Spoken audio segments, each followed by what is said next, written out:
ఎవరికి కావాలి మీరు ఇచ్చే నెల జీతాలు? I'm multi millionaire. ఈ అంతఃపురానికి ఎదురుగా ఇంకో అంతఃపురం కట్టి డైలీ బాల్కనీ నుంచి మీ అందరికి టాటా చూపిస్తా. వస్తాను, బాయ్. బాస్ ఎందుకు నన్ను బ్యాగ్ తో బ్యాక్ సైడ్ కి రమ్మని చెప్పారు?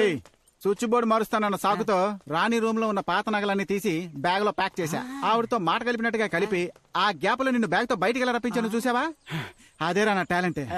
నాకు ఈ విషయం ముందే ఎందుకు చెప్పలేదు? చెప్పుంటే నువ్వు చేసుండవు. మహాలక్ష్మిని చూపించరా, ఆశ తీర చూసుకుంటా. ఇక మనం తగ్గేదే లేదు. ఏంట్రా బల్లి? నాతో ఏమీ చెప్పకుండా మీరు బ్యాగ్ తెమ్మన్నారు, కానీ మీరు చెప్పిన బ్యాగ్ బాగా వెయిట్ గా ఉంది, పక్కన ఇది లైట్ వెయిట్ గా ఉంది, అందుకే దీన్ని తీసుకొచ్చా. గోధుమ పిండి, దీంతో ఏం పిసుక్కోమంటావరా? ఏంటి మీరు ఇలా మాట్లాడుతున్నారు? పరాటా చేయొచ్చు, పూరి చేయొచ్చు, చపాతి చేయొచ్చు. ఫుల్కా వదిలేసారా? ఫుల్కా. గోధుమ పిండితో ఎన్నో ప్రయోజనాలు ఉన్నాయిరా, కానీ నీతో మాత్రం ఎలాంటి ప్రయోజనం లేదు. ఆఖరికి నన్ను